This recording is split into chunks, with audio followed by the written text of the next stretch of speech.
అందరికీ నమస్తే. Welcome to news 360 special debate. నేను మూల శ్రీనివాస్. ఇక ఈరోజు టాపిక్ దామగుండం.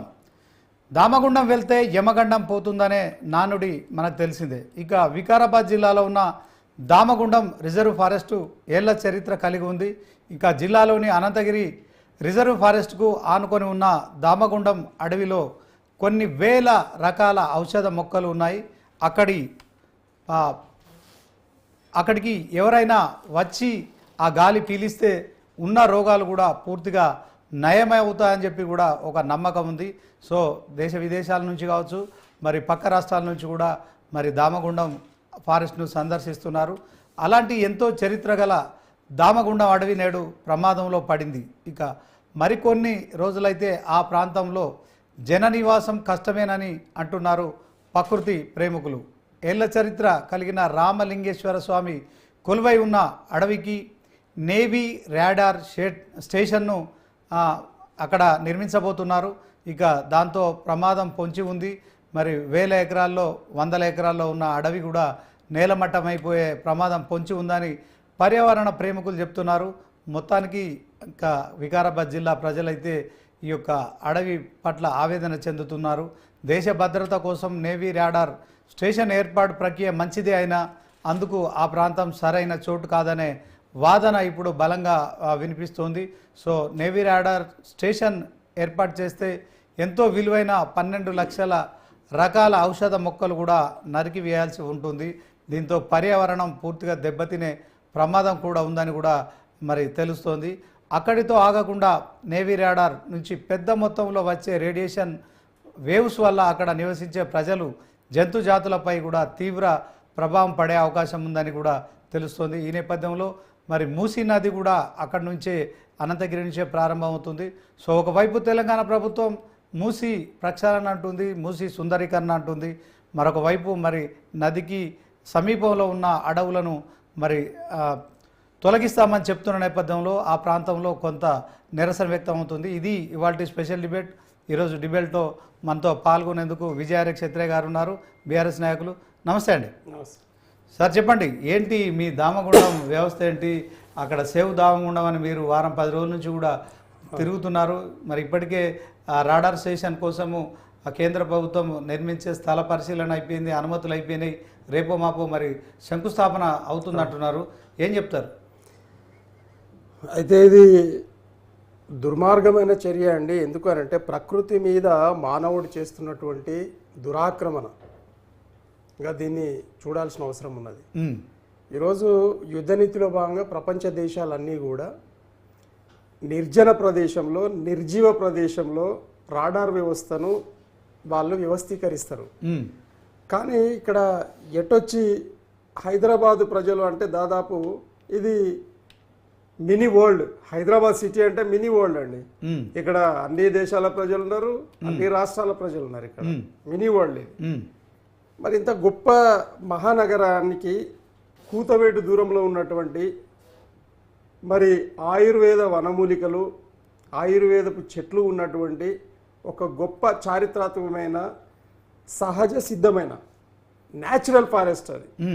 దాన్ని ఒక రాడార్ స్టేషన్ కోసం నరికివేయడం అనేది ఎంతవరకు సమంజసం అనేది నేను భారత ప్రభుత్వాన్ని అలాగే మరి తెలంగాణ ప్రభుత్వాన్ని మేము ప్రజల పక్షాన నేను ప్రశ్నిస్తా ఉన్నా ఒక పౌరుడిగా.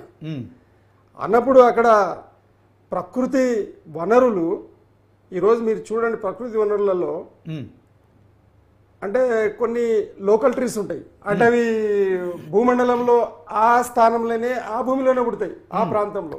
అట్లా మనకు ఫ్లోరా మొక్కలు అనేటివి ఉన్నాయి. అవి చాలా ఆరోగ్యానికి మరి ఆయుష్నిచ్చే, మనుషులకు జీవరాశికి ఆయుష్నిచ్చే మొక్కలు. మరి అలాంటి మొక్కలు ఉన్నటువంటి అడవిని ఈరోజు గత కాలంలో మరి నిజాము పరిపాలించిన 400 సంవత్సరాల నుండి విదేశీయులు, స్వదేశీయులు, మరి అన్ని రాజ్యాల యొక్క ప్రజలందరూ కూడా అక్కడ తపస్సు చేయడానికి వచ్చేవాళ్ళు. ఒకటి. రెండవది మరి దీర్ఘ రోగాలు ఏవైతే ఉంటాయో, క్షయవ్యాధి లాంటివి, అంటే ఇప్పుడు లంగ్స్కి సంబంధించినవి మరి వ్యాధులు ఏవైతే ఉంటాయో ఆ వ్యాధులు తగ్గాలి అని అంటే అవి మందులతో తగ్గే పరిస్థితి ఉండదు కాబట్టి న్యాచురల్ థెరపీలో భాగంగా మరి ఆయుర్వేద వనమూలికలు ఉన్నటువంటి చెట్లు ఉన్నటువంటి ఈ అడవికి కర్ణాటక నుండి, ఇక్కడ మహారాష్ట్ర నుండి, అక్కడ కేరళ నుండి, మరి ఇక్కడ తమిళనాడు నుండి, మన ఆంధ్రప్రదేశ్కి, ఉమ్మడి ఆంధ్రప్రదేశ్ అప్పటి, మరి అలాగే ఇక్కడ ఒడిస్సా, మొత్తం ఈ సరిహద్దు ప్రాంతం మధ్యప్రదేశ్, ఇదంతా ఛత్తీస్గఢ్ ఈ ఏరియా మొత్తము ఆ అడవిలోకి వచ్చి మరి ఆరోగ్యాన్ని పొందిన తర్వాత వెళ్ళేవాళ్ళు. అంటే నెలల తరబడి అక్కడ మరి వాళ్ళు వచ్చేవారు రోగులు. ఓకే, ఆ విధంగా న్యాచురల్ హబ్ అది, న్యాచురల్ హబ్. అలాంటి ఆయుర్వేద న్యాచురల్ హబ్ను తీసుకెళ్ళి ఈరోజు ఒక రాడార్ కోసం, రాడార్ ఏంటనే పెట్టుకొచ్చింది, అన్నే పెట్టాలని ఏం లేదు. సరే, ఒక రక్షణ వ్యూహంలో భాగంగా ఉండవచ్చు, మనం దాన్ని సమర్థిస్తాం. కానీ అడవి లేని ప్రాంతంలో, నిర్జన ప్రదేశంలో పెట్టొచ్చు కదా. ఆ అడవిని నరికి పెట్టాలనే కాంక్ష ఎందుకు అనేది మా ప్రశ్న.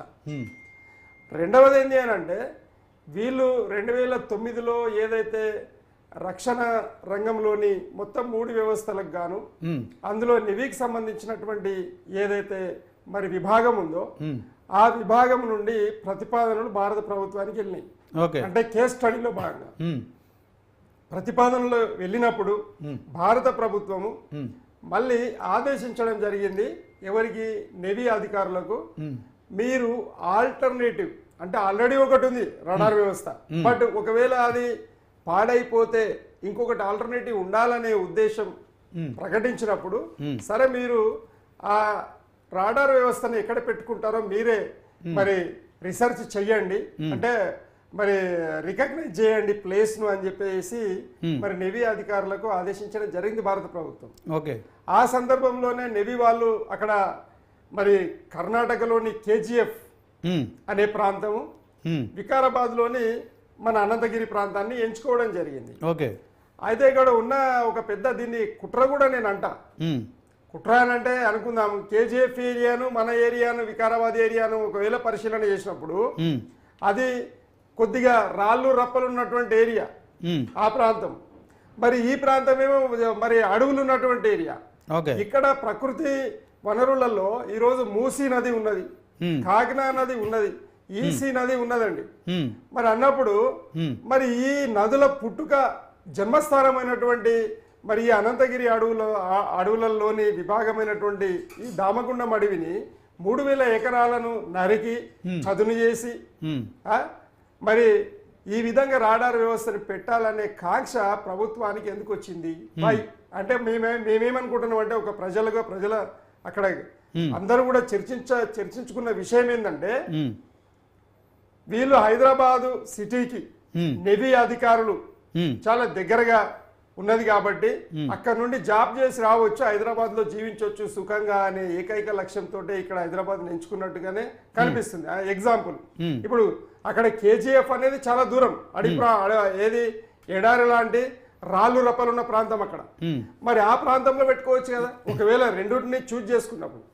అలాగే రెవెన్యూకి సంబంధించినటువంటి స్థలాలను కూడా వాళ్ళు ఎంచుకున్నారు, అంటే ఏ పాయింట్స్ అనేవి పాయింట్స్ ఎంచుకున్న తర్వాత మరి మీకు ఏది కావాలి అని చూజ్ చేసుకునే క్రమంలో ప్రభుత్వం, భారత ప్రభుత్వం అనే క్రమంలో మాకు వికారాబాద్ అయితే బాగుంటది అని చెప్పి వీళ్ళు దేశ రక్షణను ముడిపెట్టి, దేశభక్తిని ముడిపెట్టి, సంథింగ్ ఇస్ దే అంటే దాన్ని వికారాబాద్ ఎంచుకోవడం జరిగింది. దాన్ని మరి భారత దేశం అనేది చాలా పెద్దది, ప్రభుత్వం అనేది సముద్రం లాంటిది కాబట్టి దాన్ని అడవిని నరికేస్తున్నారు అనేది ప్రభుత్వానికి తెలియకపోవచ్చు.